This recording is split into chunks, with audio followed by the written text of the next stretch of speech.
વડોદરાના પ્રતિષ્ઠિત સિનિયર ધારાશાસ્ત્રી હિતેશ ગુપ્તા તેમના પત્ની અને જુનિયર સામે સંખેડા પોલીસ સ્ટેશન દ્વારા દાખલ કરાયેલી એફઆઈઆર સામે વડોદરા વકીલ મંડળમાં ભારે રોષ વ્યાપ્યો છે।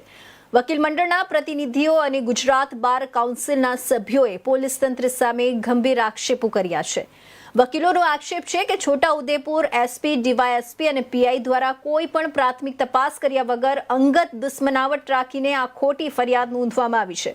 વકીલ ઉપરાંત તેમના પરિવારને હેરાન કરવાના હેતુથી પત્નીનું નામ પણ કેસમાં સાંકળી લેવાયું છે। બાર કાઉન્સિલના સભ્ય અને ટ્રેઝરરે સ્પષ્ટ ચેતવણી આપી છે કે જો પોલીસ તંત્ર વકીલો વિરુદ્ધ આવી ખોટી કાર્યવાહી બંધ નહીં કરે તો સમગ્ર ગુજરાતમાં ઉગ્ર આંદોલન કરવામાં આવશે। જરૂર પડશે તો કોર્ટના દરવાજા બંધ કરી પોલીસ જાપ્તાને પ્રવેશતા અટકાવવામાં આવશે।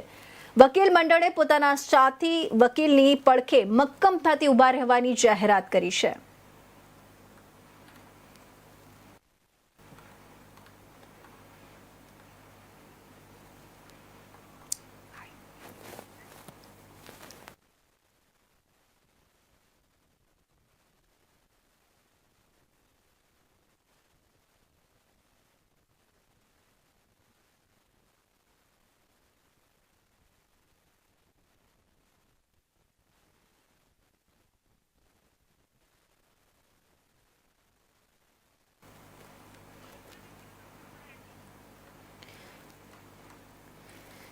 તો વડોદરાના પ્રતિષ્ઠિત સિનિયર ધારાશાસ્ત્રી હિતેશ ગુપ્તા તેમના પત્ની અને જુનિયર સામે સંખેડા પોલીસ સ્ટેશન દ્વારા દાખલ કરાયેલી એફઆઈઆર સામે વડોદરા વકીલ મંડળમાં ભારે રોષ વ્યાપ્યો છે।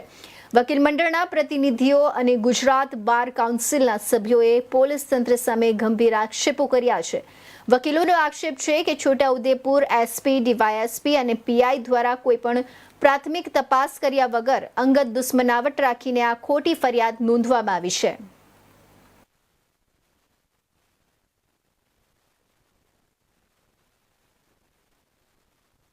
આવ્યું હતું।